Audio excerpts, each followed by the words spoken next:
Hello students, welcome to my YouTube channel. आज की इस वीडियो में हम आपको बताएंगे क्लास 10 साइंस के चैप्टर 6 वेरी इंपॉर्टेंट क्वेश्चंस।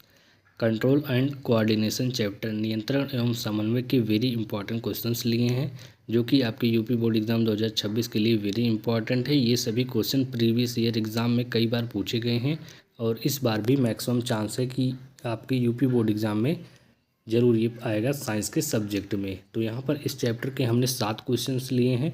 नियंत्रण एवं समन्वय ये चैप्टर है, कंट्रोल एंड कोऑर्डिनेशन। तो यहाँ पर हम 7 क्वेश्चन के फुल सॉल्यूशंस को देखेंगे। यदि आप इसका पीडीएफ प्राप्त करना चाहते हैं तो टेलीग्राम पे आप इसका फ्री ऑफ कॉस्ट पीडीएफ प्राप्त कर सकते हैं, जहाँ से आप इसको आसानी से याद करके आप अपने एग्ज़ाम में बेहतर मार्क्स पा सकते हैं। तो क्वेश्चन 1 दिया गया है, मानव वृद्धि हार्मोन पर संक्षिप्त टिप्पणी लिखिए। वृद्धि हार्मोन पर संक्षिप्त टिप्पणी लिखना है। क्वेश्चन नंबर 2 है, मानव मस्तिष्क पर संक्षिप्त टिप्पणी लिखना है। मानव मस्तिष्क का क्या है, यहाँ पर डायग्राम के साथ आपको उसके बारे में वर्णन करना है। ये वेरी इंपॉर्टेंट क्वेश्चन है। क्वेश्चन नंबर 3 है, मानव में प्रतिवर्ती क्रिया पर संक्षिप्त टिप्पणी लिखिए। क्वेश्चन नंबर 4 है, तंत्रिका कोशिका न्यूरॉन की संरचना तथा इसके कार्यों का वर्णन कीजिए। क्वेश्चन नंबर 5 है, पादप हार्मोन क्या है, इसके कार्य बताइए। क्वेश्चन नंबर 6 है, अंतःस्रावी ग्रंथियों से आप क्या समझते हैं। मानव की किन्हीं 4 अंतःस्रावी ग्रंथियों द्वारा हार्मोनों के कार्यों का वर्णन कीजिए।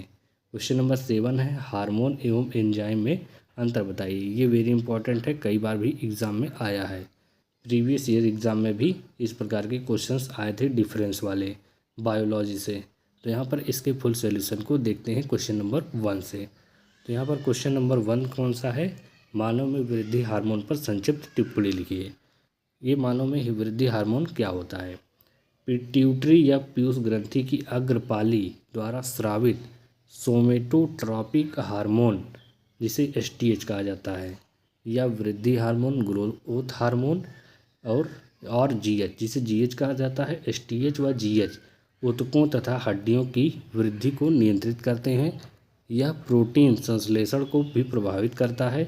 इसके अल्पस्रावण में व्यक्ति बौना तथा अतिस्रावण से भीमकाय हो जाता है, जिसे अग्रातिकायता कहते हैं।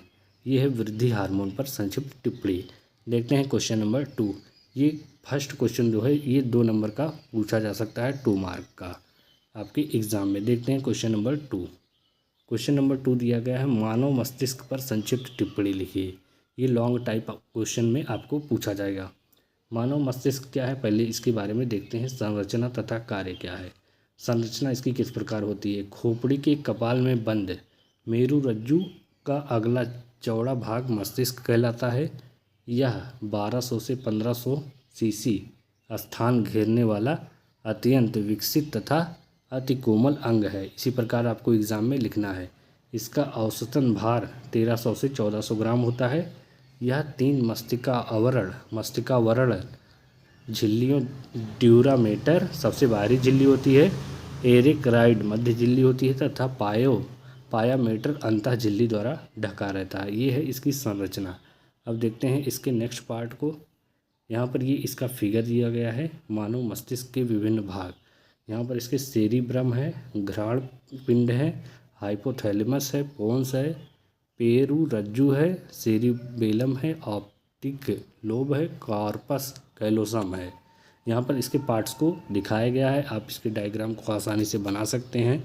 यहाँ पर इसे देखकर अब देखते हैं इसके पार्ट्स क्या क्या होते हैं। इसमें निम्नांकित भाग होते हैं। अग्र मस्तिष्क, फोर ब्रेन जिसे कहा जाता है, यह मस्तिष्क का सबसे बड़ा भाग होता है। इसमें मस्तिष्कीय गोलार्ध, थैलेमस व हाइपोथैलेमस शामिल हैं। यह सोचने, समझने, स्मृति, सीखने, भावनाएं, भूख प्यास और संवेदनाओं को नियंत्रित करता है। दूसरा पार्ट क्या है, मध्य मस्तिष्क, मिड ब्रेन। मिड ब्रेन क्या होता है, यह अग्र मस्तिष्क और पश्च मस्तिष्क को जोड़ता है। यह आँखों और कानों से आने वाले संदेशों को नियंत्रित करता है। यह दृष्टि, श्रवण और शरीर की गतिविधियों को नियंत्रित करता है। इसका कार्य हो गया मध्य मस्तिष्क का। अब देखते हैं थर्ड, यहाँ पर क्या है, थर्ड दिया गया है पश्चिम मस्तिष्क, जिसे हिंड ब्रेन कहते हैं। इसमें सेरिबेलम, पॉन्स और मेडुला ऑब्लांगाटा होते हैं। सेरिबेलम शरीर का संतुलन और चाल नियंत्रित करता है। पॉन्स क्या करते हैं, संदेशों को एक भाग से दूसरे भाग तक पहुंचाते हैं। उसका फोर्थ है मेडुला श्वसन हृदय की धड़कन, रक्तचाप और अन्य अनैच्छिक क्रियाओं को नियंत्रित करता है, ये इसका कार्य है। अब देखते हैं मस्तिष्क का कार्य क्या होता है। ये तो पश्च मस्तिष्क का कार्य था। अब यहाँ से टोटल जो मस्तिष्क होता है, ब्रेन का फंक्शन, उसको देखते हैं। मस्तिष्क सोचने, समझने और स्मृति को नियंत्रित करता है। यह सभी इंद्रियों से आने वाले संदेशों की व्याख्या करता है। यह भूख, प्यास, नींद और भावनाओं को नियंत्रित करता है। यह शरीर की गति और संतुलन को बनाए रखता है, मस्तिष्क। अब देखते हैं नेक्स्ट क्वेश्चन है, मानव में प्रतिवर्ती क्रिया पर संक्षिप्त टिप्पणी लिखिए, जिसे कहा जाता है रिफ्लेक्स एक्शन।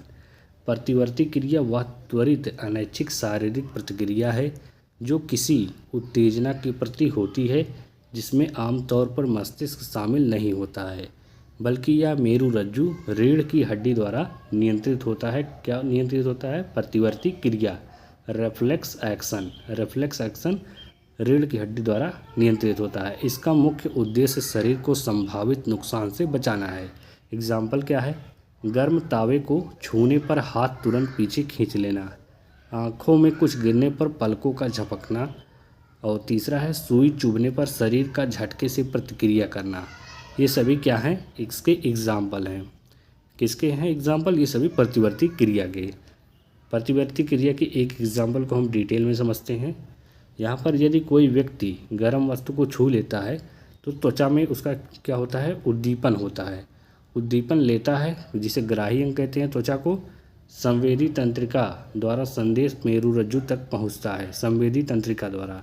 उसके बाद मेरुरज्जु में साहचर्य तंत्रिका संदेश का विश्लेषण करती है। प्रेरक तंत्रिका मांसपेशियों को आदेश देती हैं, जिससे हाथ तुरंत हट जाता है। ये एक प्रोसेस होता है जिससे कोई भी व्यक्ति जब गर्म वस्तु को छूता है तुरंत वो अचानक से हाथ हटा लेता है। यही क्या है? रिफ्लेक्स एक्शन है। तो यहाँ पर देखते हैं नेक्स्ट क्वेश्चन नंबर 4 को। क्वेश्चन नंबर 4 दिया गया है, तंत्रिका कोशिका न्यूरॉन की संरचना तथा इसके कार्यों का वर्णन कीजिए। न्यूरॉन क्या होता है? तंत्रिका तंत्र, यही जिसे कहा जाता है नर्वस सिस्टम। नर्वस सिस्टम क्या होता है? तंत्रिका तंत्र वह तंत्र है जिसके द्वारा शरीर के सभी अंग नियंत्रित होते हैं और अंगों व बाहरी वातावरण के बीच सामंजस्य स्थापित होता है। इसमें मस्तिष्क, मेरुरज्जु और इनसे निकलने वाली तंत्रिकाएं शामिल होती हैं। तंत्रिका कोशिका या न्यूरॉन तंत्रिका तंत्र की संरचनात्मक और क्रियात्मक इकाई होती है। ये हो गया तंत्रिका तंत्र, नर्वस सिस्टम। अब देखते हैं न्यूरॉन की संरचना या तंत्रिका कोशिका की संरचना। स्ट्रक्चर ऑफ नर्व सेल और न्यूरॉन्स। तंत्रिका कोशिकाएं, जिसे न्यूरॉन कहा जाता है, संदेशों का संवहन करने वाली मूल इकाई हैं। ये अत्यधिक जटिल तथा सबसे लंबी कोशिकाएं लगभग 1.5 से 2 मीटर तक लंबी होती हैं। प्रत्येक तंत्रिका कोशिका भ्रूणीय अवस्था में एक न्यूरोब्लास्ट से बनती है तथा इसके 3 भाग होते हैं। पहला है कोशिका काय, जिसे साइटोन कहा जाता है, और दूसरा है डेंड्राइट तथा एक्सोन। ये क्या है? इसके भाग होते हैं तंत्रिका कोशिका के। अब इसके बारे में देखते हैं तीनों के। यहाँ पर इसका ये डायग्राम दिया गया है। डायग्राम में आपको दिखाया गया है किस प्रकार ये तंत्रिका कोशिका के सभी यहाँ पर पार्ट्स हैं। अब पढ़ते हैं इसके मुख्य पार्ट को, जिसे कोशिका काय, सेल बॉडी या साइटोन कहा जाता है। साइटोन क्या होता है? कोशिका काय तंत्रिका कोशिका का गोल सा या अंडाकार एक प्रमुख भाग होता है। ये कहाँ है? साइटोन इसमें कहाँ दिया गया है? कोशिका काय ये दिया गया है, जिसे ये कोशिका है। अब इसी के अंदर हमें पढ़ना है इसी के बारे में। एक अंडाकार प्रमुख भाग होता है जिसके मध्य में एक बड़ा केंद्रक, इसके मध्य में एक बड़ा केंद्रक है, ये वाला केंद्रक है, तथा इसके चारों ओर कोशिका द्रव्य होता है। ये जो लिक्विड फॉर्म में है, यही क्या है? कोशिका द्रव्य है। कोशिका द्रव्य में प्रोटीन के अनेक सूक्ष्म कण होते हैं, जिसे निसल कण कहा जाता है। ये जो पार्ट्स छोटे छोटे दिखाई दे रहे हैं ब्लैक कलर के, ये क्या है? निसल कण हैं। इसी प्रकार इसमें डायग्राम में आपको इसके बारे में दिया गया है। अब देखते हैं नेक्स्ट दिया गया है वृक्षिका या डेंड्राइट्स। डेंड्राइट्स क्या होते हैं? कोशिका काय से अनेक प्रवर्ध निकले रहते हैं, जिन्हें डेंड्रान्स कहते हैं। प्रत्येक डेंड्रान्स से भी पतले प्रवर्ध निकले रहते हैं, जिन्हें डेंड्राइट्स कहते हैं। ये अन्य तंत्रिका कोशिकाओं के डेंड्राइट्स से सिनेप्स द्वारा जुड़े रहते हैं। थर्ड इसका पार्ट क्या है, तंत्रिकाक्ष या एक्सॉन।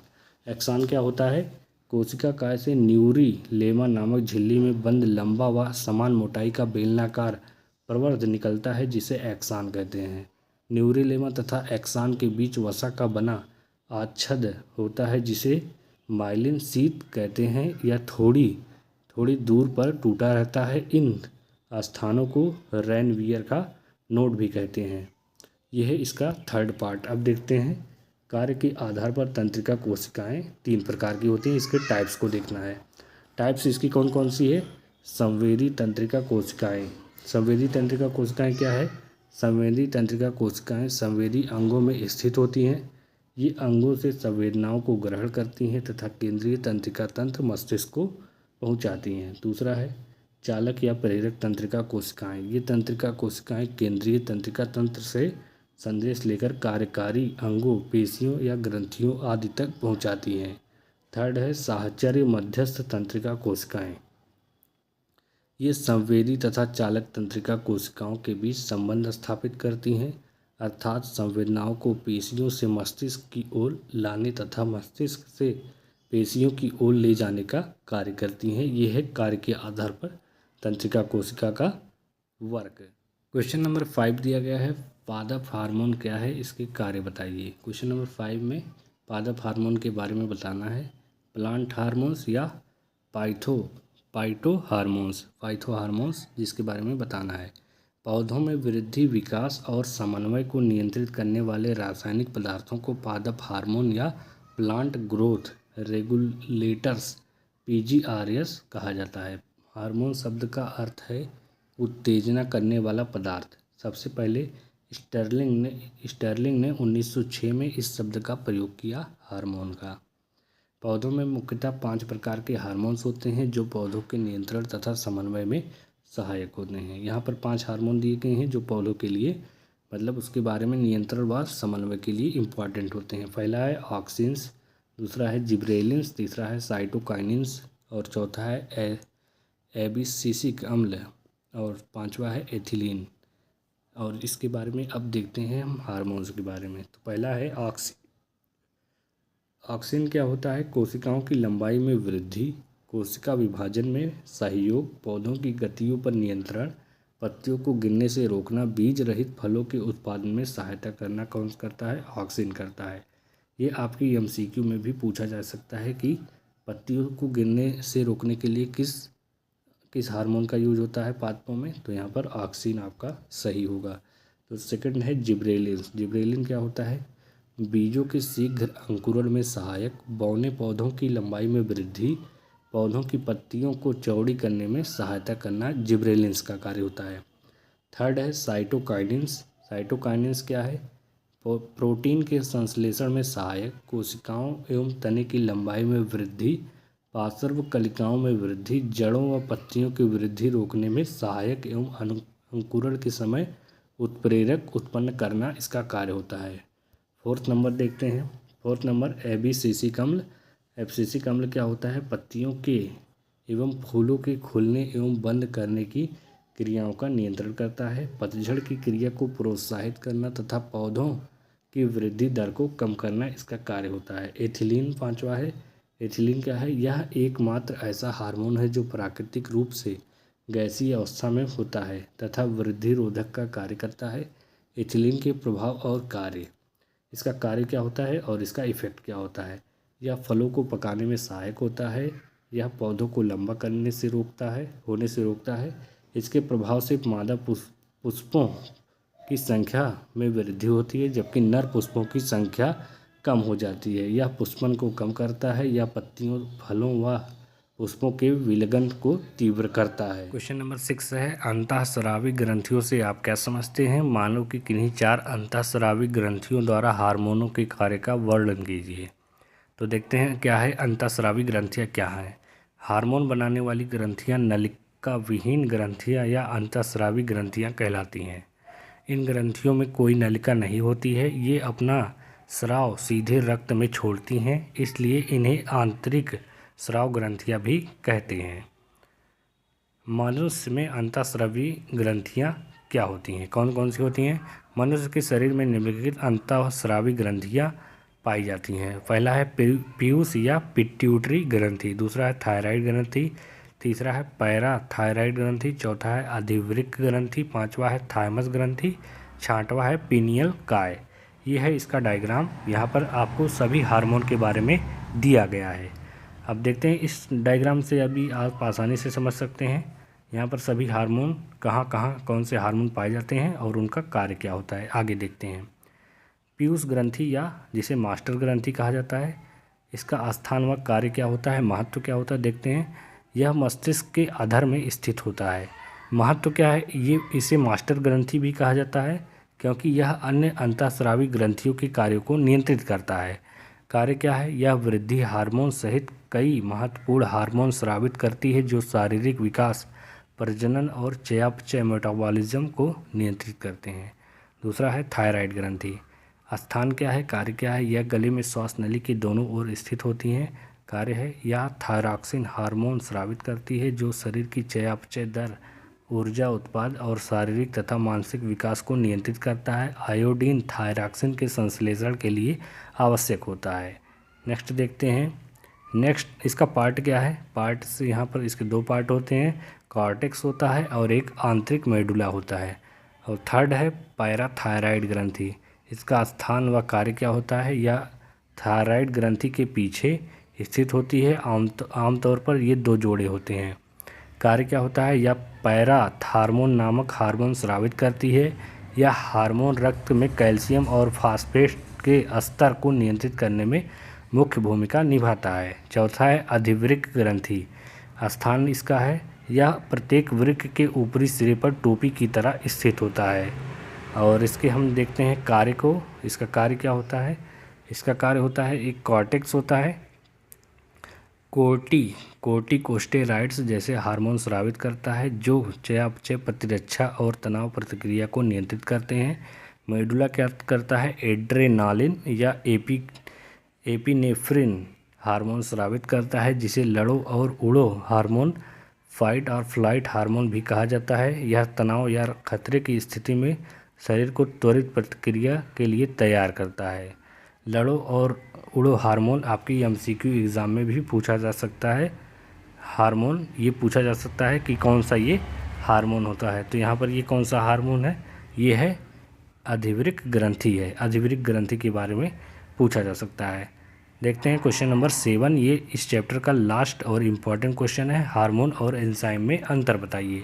तो पहले देखते हैं हार्मोन के बारे में। हार्मोन क्या होता है, हार्मोन कार्बनिक यौगिक होते हैं जो अंतःस्रावी ग्रंथियों से स्रावित होते हैं। ये रक्त के द्वारा पूरे शरीर में पहुंचते हैं। ये पदार्थों को नियंत्रित उत्प्रेरित करते हैं। ये ग्लाइकोप्रोटीन, स्टेरॉइड और पॉलीपेप्टाइड हो सकते हैं। इनकी अधिकता या कमी से विभिन्न बीमारियां होती हैं। ये उपापचय की क्रियाओं को नियंत्रित करते हैं। उदाहरण क्या है, इंसुलिन, एड्रेनालिन, थायरॉक्सिन। अब देखते हैं किसके बारे में, एंजाइम के बारे में। एंजाइम क्या होता है, एंजाइम भी कार्बनिक यौगिक होते हैं जो बाह्य स्रावी ग्रंथियों द्वारा पाचक रस में पाए जाते हैं। ये संबंधित ग्रंथि की नलिकाओं द्वारा अंगों तक पहुंचते हैं। ये जैव उत्प्रेरक की तरह कार्य करते हैं। ये केवल प्रोटीन प्रकृति के होते हैं। इनकी केवल कम मात्रा में आवश्यकता होती है। ये रासायनिक अभिक्रियाओं की गति को बढ़ाने में सहायक होते हैं। उदाहरण क्या है, पेप्सिन, एमाइलेज, लाइपेज। ये है हार्मोन और एंजाइम में अंतर और इसके एग्जाम्पल्स। तो ये थे आपके 7 क्वेश्चन जो कि इस चैप्टर के वेरी इंपॉर्टेंट थे यूपी बोर्ड एग्ज़ाम 2026 के लिए। यदि आप इसका फ्री PDF पाना चाहते हैं तो Telegram group SR smart learn पर जाइए, वहाँ से फ्री में आप PDF को डाउनलोड कर सकते हैं। और इसी प्रकार के इम्पॉर्टेंट वीडियो पाने के लिए हमारे चैनल को सब्सक्राइब करिए और इस वीडियो को अपने फ्रेंड के साथ ज़्यादा से ज़्यादा शेयर करिए। Thanks for watching this video.